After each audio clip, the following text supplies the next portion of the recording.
Alright folks, welcome back to the channel. Today I'm going to be changing the radiator on my Infiniti M37. It's a similar process on any Infiniti to a 3.7 engine. How Infiniti did this radiator kind of baffles me to this point, but it's okay. I watched several videos on folks, a couple videos on folks doing this radiator, see if there was a simpler way to get it out, but it's not. Saw some folks struggling on how to get it out and create enough space to get it past the AC condenser, so I decided to make a video to make it a little bit easier to create the space. People talking about taking off the front bumper, or disconnecting your AC, the whole 9 yards to move the condenser. That's too much. And then I saw folks just battling, just trying to get the radiator past it. So I decided to make a video. I started to break the car down, but I decided to make a video to point out the one thing that you should do to get a little bit more room in this process. And of course, when I return to actually take it out, I'll show you that final step. But as you know, there's a cover that goes, black cover that goes right here that sits right on the ear ducts that comes in.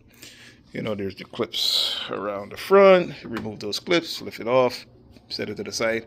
As I said, I took both of the ear ducts out to make life a little bit easier for the room, for the space in itself. There's a 10 bolt that sits here that holds it down. Another 10 bolt that sits here that holds this one down. Then you just gotta grab it. Actually, open this first. I open these to make a little bit of space. Unplug the sensors, mass airflow sensors, and just yank it out. The reason I did that, I already took this out, but I'll show you. For the upper hose, the neck, it sits in here. So if the ear duct is here, it's a little bit difficult to get these. There are 410 screws that hold this in, so it's a little bit difficult to get that out. And when you're putting this back in, you want to put it in by hand. You don't want to over tighten this because it actually goes into plastic. So as you're taking it out, I would not recommend taking it with a gun. Take it with a ratchet handle so you can feel the amount of tension that's on it, so you can put back that just about that amount of tension. You just don't want to over torque this thing because you'll break it. When I was taking this out, this is the original one that was in this car. It kind of broke on the end here. Not a big deal. It can go back on all the way because the hose comes all the way here, so it wouldn't leak or anything. But the great thing is the new radiator actually came with a new neck on it, so that's good. So don't have to worry about that. So the next thing you have to do is take off this bracket. There are 3 bolts, one here. They're all 10s, one here, and there's one here. And all the way down at the bottom, down here, which you have to get from the bottom of the car. I don't know if you can see my finger. It's kind of dark down here. You got it from the bottom of the car. I have to go under the bottom to take it. I haven't removed this yet. So once you undo the bottom, you just lift this up, like slide it forward, lift it, and turn it around this way. Okay, so that's the key steps. Then for the, let me get a light. Sorry for the amount. Oh, if I stand here, it's better. So as you notice, the AC condenser sits in the slot here and locks into the radiator. Now, you get a flat bit screwdriver. You press. Give me 1 second. Let me get a scoop. You'll press this in, push this in, and slide, and then you can lift this up. One of the things that I did to make it a little bit easier, because on the bottom of the radiator, and I'll show it to you when I open up the new one, this sits into a groove. There's a plastic that's on there. You can break that off. It really doesn't matter. It's under the bottom. It holds it. Actually, if I come here, this is a better one. This sits in here, and the bottom of the piece for the radiator comes up here. Make your life easier. You don't need this because you're taking out the old radiator anyway. Make your life easier because it keeps dropping back in and locking in. You can just put a flat bit screwdriver in here, break that piece off. That gives you a little bit more room to move forward, okay? Because it keeps dropping in, and it does the same thing on this side. The trick to this that I see a lot of people struggling with is to create enough space on this side. So over here on the AC lines, there's a 10 that holds this right there. So you remove that 10. Then the other AC line, I don't know if you can see it, You really can't see it too well from my camera view, but under here there's a clip that looks similar to this one. So basically you just lift the line, you push this back. Let me back up a little. The one down here, if you put your hand behind here, you'll be able to feel it. It looks exactly like this one. You just push this back, slide it back, and lift the AC line out. That creates you a little bit more space as well. The other thing is, people, you're thinking that, hey, I opened that, but it can't move. If you look in here, I can't zoom pretty well, but right here, where my finger is, where the lines run, there you'll see there's a 10 screw that sits in here. Take that 10 screw out, and it allows this piece to move back and forth. People are trying to pull it with this in it, and it's not creating enough space, and you probably get that much space out of it. But if you take this 10 bolt out, it allows you to pull the lines. As you can see how much play I get in the lines now. That's what gives you the play that you need. If you don't take it out, you're going to be fighting with this. You can break your lines. You can cause a problem, AC issues. You don't want to do that. So this is the key to getting this out and creating enough space, because the radiator sits behind, which again, Infiniti built it under the cross member here, which under this radiator support, which is kind of stupid. Could have put it similar, attached to the fans on this side. You take it out, lift it out, done. But you have to get this from behind here. So in order to create that space, as you can see how much space I have now, and I'll get more space because I haven't really lifted up and move it yet. But again, the key is opening that 10 to create you, if you can see the movement, the amount of space that I have.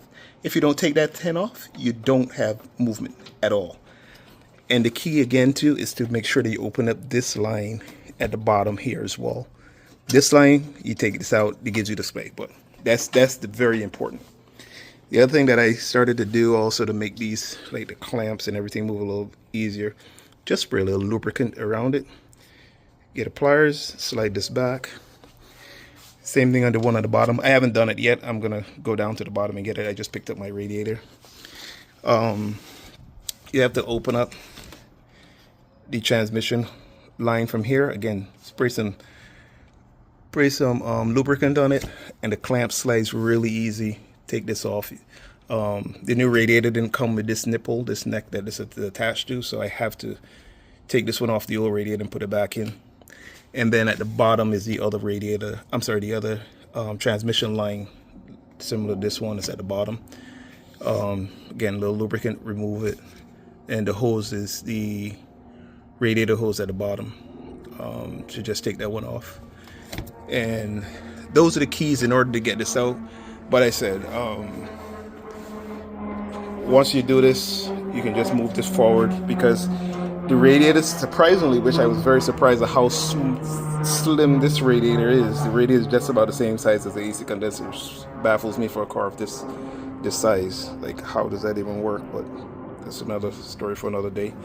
But yeah, so I got enough room here that once I remove this bracket here, which I have to open the 10 at the bottom, lift this out and turn it away, so I don't have to plug everything that's around here. It'll allow you to just flip it. You just take it, turn it this way, and that'll give you enough space to just slide straight through here, because I have more than enough room now right here to lift the radiator out. But it's very important, if you want to make your life easier, to open up that 10 that I showed you over here,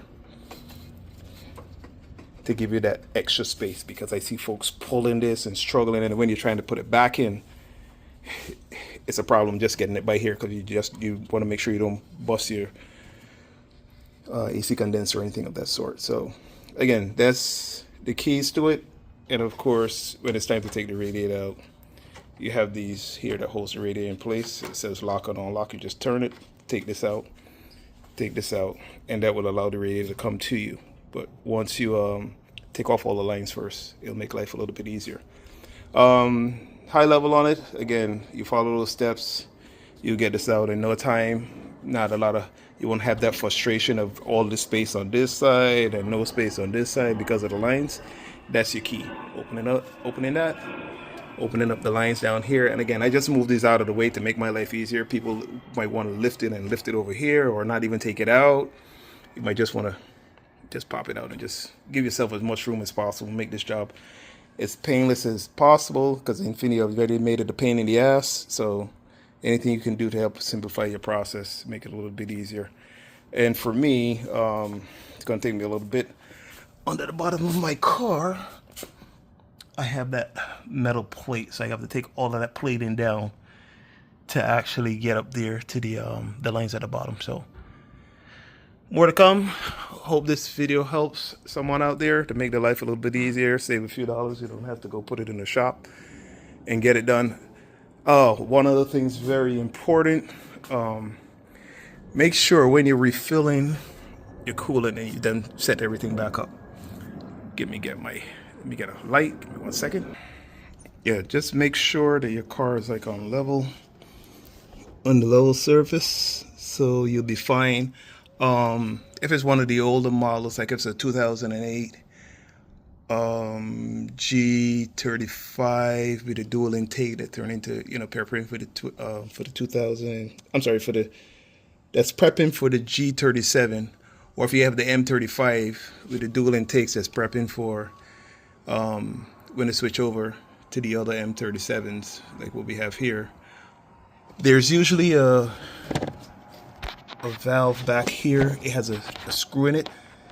When they changed to the 37s here, they didn't put it back, but there's usually a valve back there with a Phillips screw inside of it. If yours have that, you have to take that screw out before you fill up your coolant. And as you fill your coolant, you want to watch, because basically it's forcing the air back out of that hole. Once you start to see a steady flow of coolant come out, then you close it up, lock it down, you're good. If you don't do that, you think that your car will seem like it's overheating, because these cars are very finicky, because they'll have air in the system and the car will continue to overheat, and there's really no other way. That's a bleeder screw that's back there.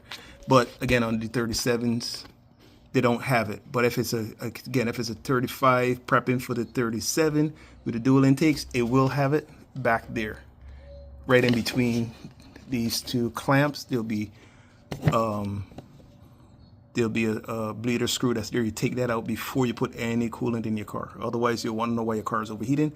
That would be the reason, because it has the air in the system. But this car doesn't have it in that manner, so you'll be good to go. So that's very important for anyone that has that car that's transitioning from one year to the other. So just validate if your car has it there, because that would be the key. Again, hope this video helps someone getting it done. If any questions, feel free to reach out, ask a question or two. But again, trying to make folks' life a little bit easier so they don't have that struggle and damage their AC condenser or anything like that. Reach out. Enjoy the rest of the day until the next video.